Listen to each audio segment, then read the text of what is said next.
what finally brings down McCarthy was the great statement, have you no decency? Have you no sense of shame? And right now, I feel like there is no sense of decency or sense of shame with the Trump administration, whether it's domestically or internationally.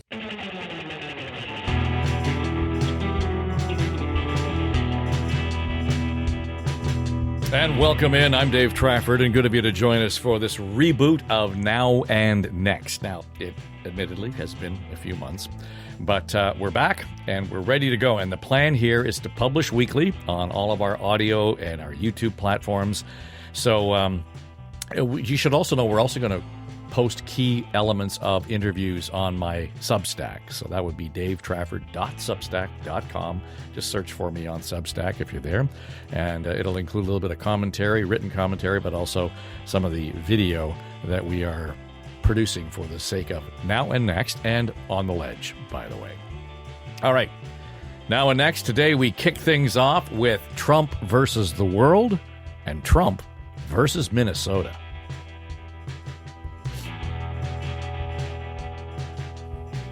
David Schultz is a professor of political science and an authority on the U.S. Constitution. He's teaching at Hamline University in Minnesota. And if that's not enough to keep him busy, he's also the editor-in-chief at the Minneapolis Times. So brings a pretty interesting perspective to the international and the domestic politics playing out these days in the United States. David, I don't know how you have time to even teach given everything that's going on. How are you? I'm doing well. It's been a while since we had a chance to talk to one another. And a lot has happened. And you know what? The pace at which it happens is mind-boggling. Yeah. When I reached out to you last week to talk to you, I was going to ask you literally and pointedly, did you think NATO was dead, given the antics of the president, if not even just a lame duck alliance? But based on what's played out this week in Davos, I'm thinking NATO may have asserted its power and authority in a rather unexpected way now that Trump seems to have done a dramatic about-face vis-a-vis Greenland. He's back down on the tariffs based on what he calls a framework of a future deal with respect to Greenland and, in fact, the entire Arctic region. Did NATO make Trump blink? I think they did. I think they did make him blink because, he's been having a lot of, quote, success recently. We're going to call it qualified success. He basically has orchestrated what I call a quasi coup in Venezuela. I'm not sure what to really call it in terms of it. He got somebody out, but not completely out. He's been pushing lots of people around at this point in lots of countries. And finally, I think NATO pushed back and said that, listen, if you're going to play this game, we can also do the tariffs. We can also, send more troops to Greenland. And I think it was a combination of that, but something else also happened in the United States, which is the stock market crashed with what he was doing. And whenever the stock market crashes, that's what scares him, because what he likes to say is that the economy is doing really well under him. And so I think it's a combination of finally pushing back against the bully, not doing an appeasement, but also think of the playbook that Trump has. And let's take him back to his first term in office.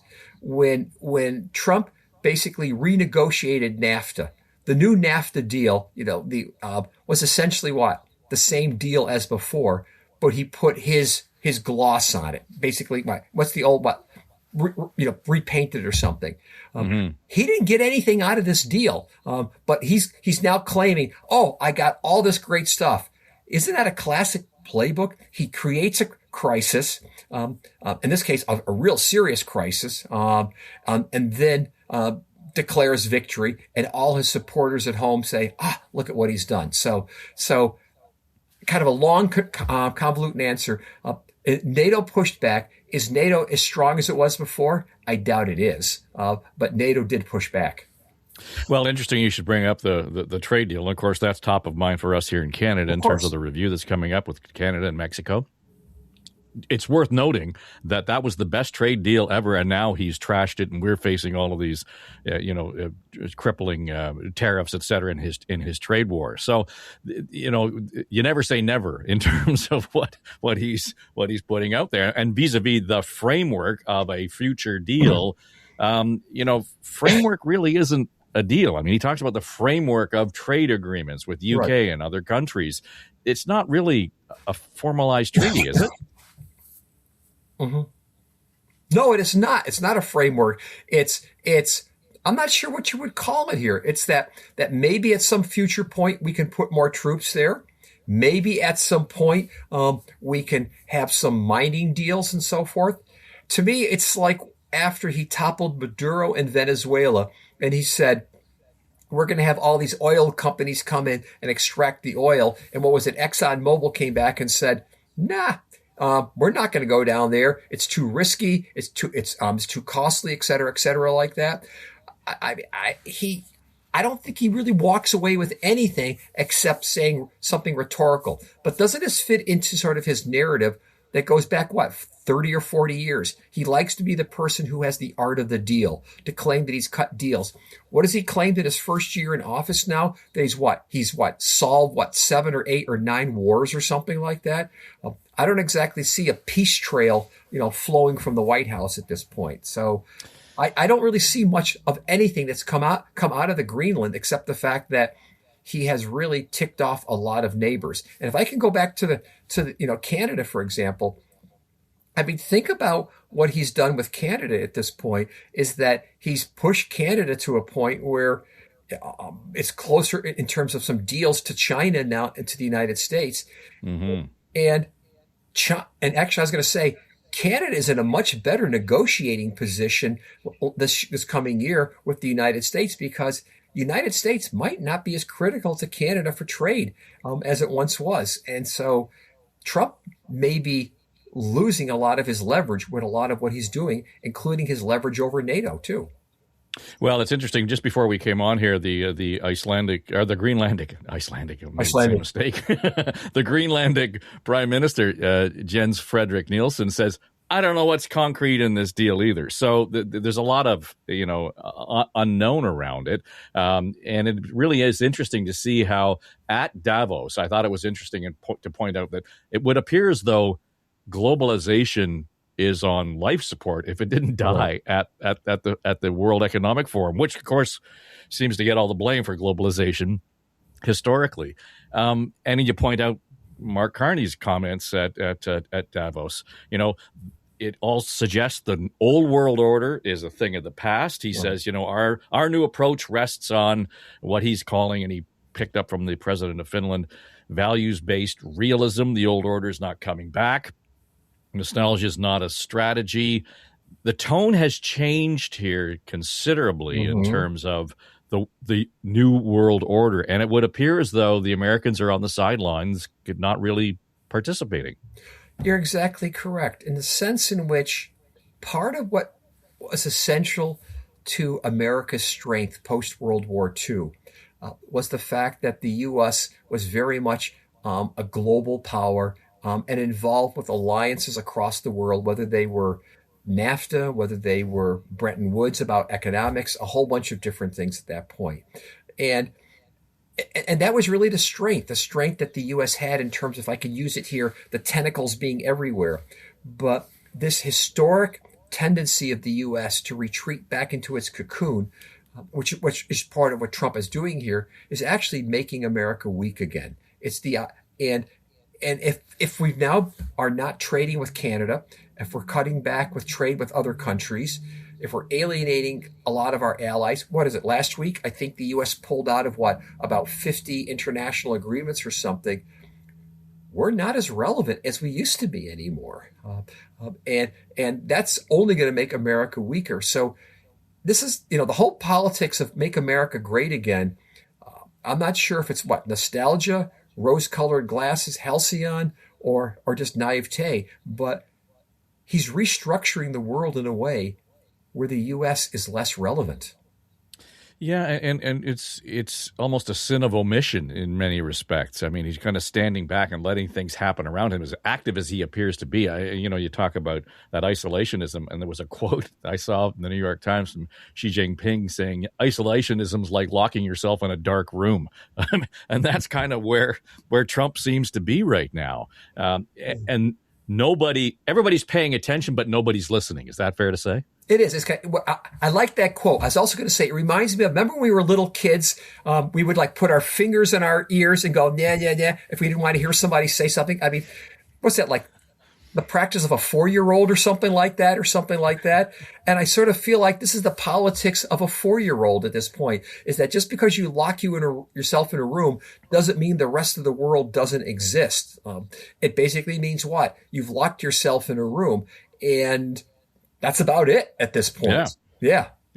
Well, again, we go back to this values-based realism, and you talk about, the Canadian relationship with China, and that has caused a lot of stir here politically and culturally in this part of the world with the new prime minister. But it's interesting to see where, Carney went to China and he got his deal to reduce the tariffs on canola and seafood exports into China in exchange for allowing more EVs into the country. That has upset our premier here in Ontario because that's the heart of the automotive industry. Right.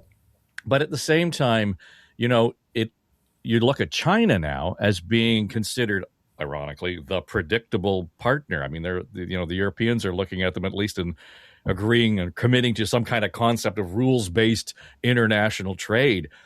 This was a slow simmer, but this is all of a sudden at a boil in terms of China's opportunity here, no? It is. I'm going to say Carney going to China is like Nixon going to China back in the 1970s.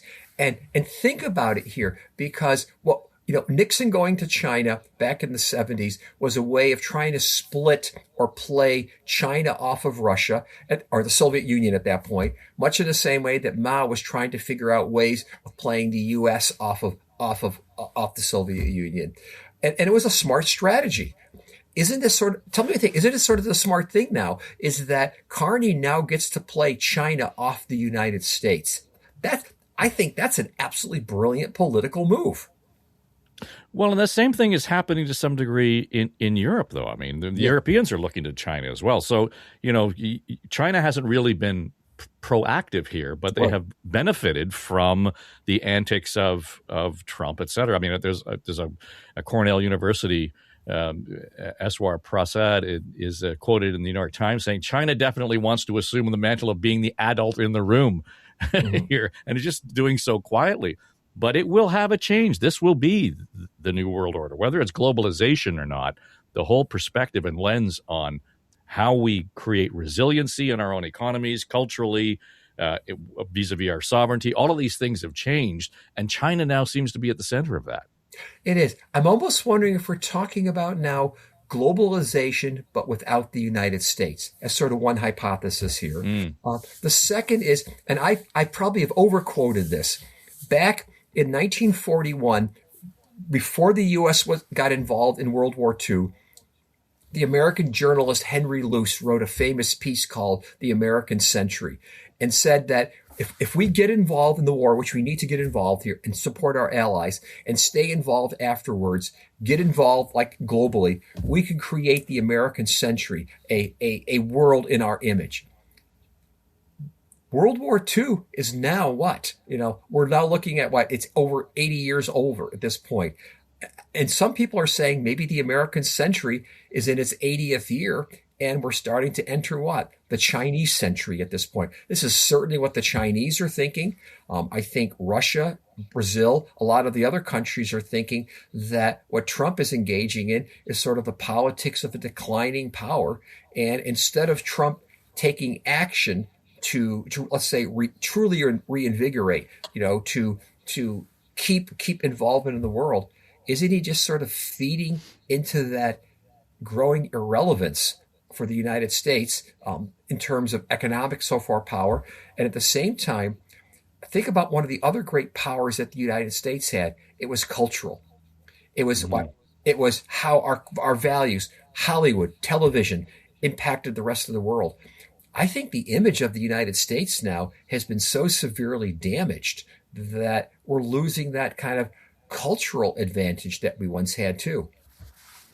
Yeah, the end of the century, I was going to bring that up because you and I have talked about that a lot in the past. And if history doesn't repeat itself, it certainly rhymes. And when you look at how this is playing out vis-a-vis Greenland, the whole, U.S. presence in Greenland happened before they committed officially to going into and supporting the Second World War efforts. So that in and of itself seemed to be the opening for that American century, and this might be marking the end of it around what's gone on in Greenland. So, I don't want to get too philosophical or poetic about it, but it looks like that's where we're going. It does look like that's where we're going at this point. Now, let's layer one other thing into here, which we haven't talked about here, which was, what was it, the email or whatever it was last week, that when Trump sort of confessed and said, well, the reason why I'm mad, reason why I'm worried about, I want Greenland, because I'm not getting the Nobel Peace Prize. Yeah. That's the little boy saying, if I don't get my way, I'm going to hold my breath. Mm-hmm.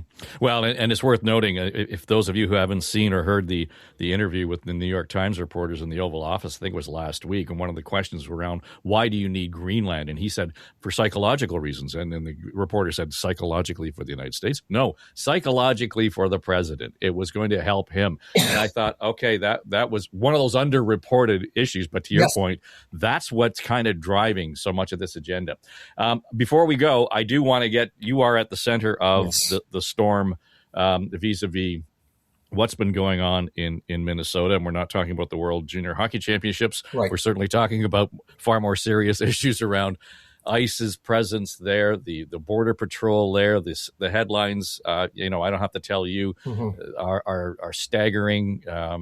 The idea that all of this almost has been forgotten 2 weeks ago, since Renee Good was shot and killed by an ICE agent. Since then, things have escalated. Where does this movie end, or how does it end? It's funny. I was just talking to a couple of my friends about this, and I don't know how it ends at this point. First off, to give you kind of an inside feel here, it feels like a civil war is here, or we're on the verge of it, in which we're being occupied by an occupying force at this point. Remember, we're also the place 6 years ago, just about, where George Floyd was murdered. And after George Floyd was murdered, we had the horrible riots and destruction. Everybody I talk to is like worried that if somebody steps on the wrong twig, things are going to go wrong, are just going to escalate out of control. And they did. We had somebody killed at this point, but we're all worried it's going to really get worse. And no one can figure out, like, when's the surge going to end, for example? In other cities, the surge has lasted a couple of weeks, maybe 3 weeks. Here, I don't see any end game. And in fact, I see especially Trump and ICE, Kristi Noem, digging in even harder at this point. It's hard to figure out at this point. I started teaching on Wednesday at Hamline. All the schools are back in session now, the colleges and universities. And we're all taking this like one day at a time, thinking, are we going to have to go back online? What's going to happen at this point? I've got students who are asking me at this point, saying that, can we go online because I'm Hispanic or I'm Somali or so forth like that. I'm afraid to go to school. So tense, anger, worry. I'm just trying to think of all the adjectives that I can come up with at this point that people are experiencing at this point. Yeah, even on the street, that tension and anxiety is palpable just from this distance, watching what's going on. But you combine that with federal investigations into your mayor, into the governor, and the fraud scandal is a real issue that needs to be tackled for sure. But you conflate all of this into what's happening on the streets. And, again, I ask, well, how does the movie end? And as you say, you don't know how, but what's at the root of it? Maybe is the better question.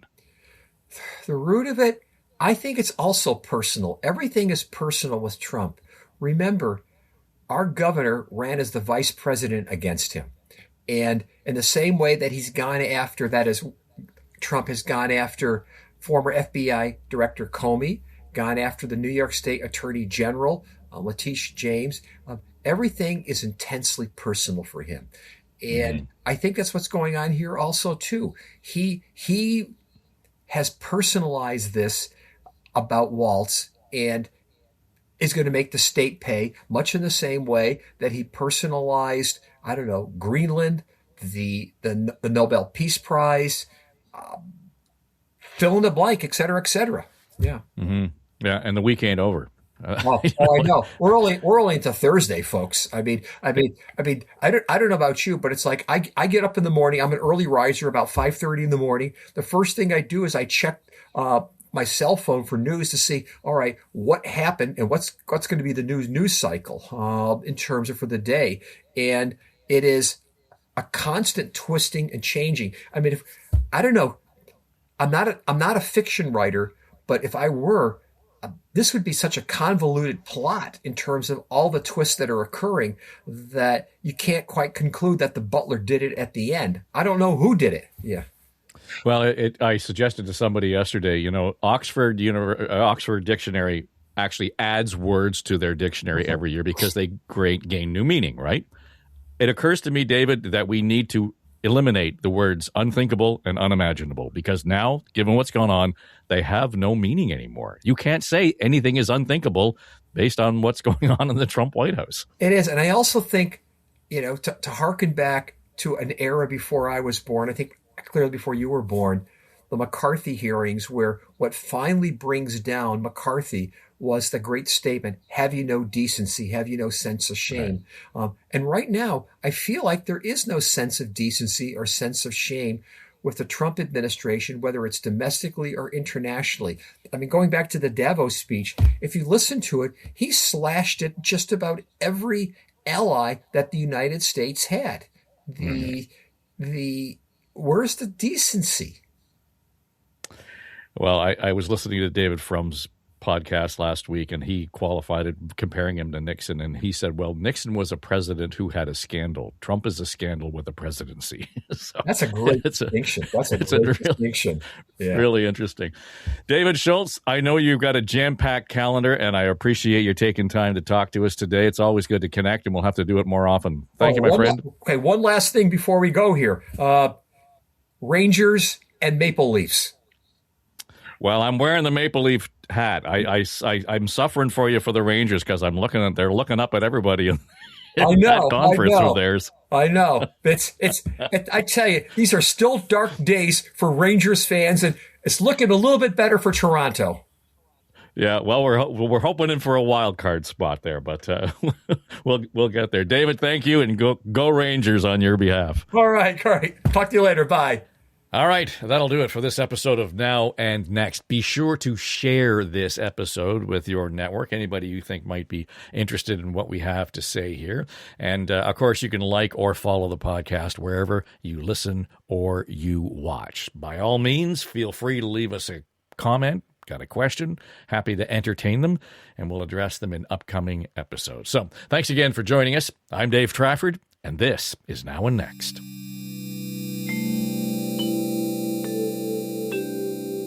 Pay no attention to that man behind the curtain.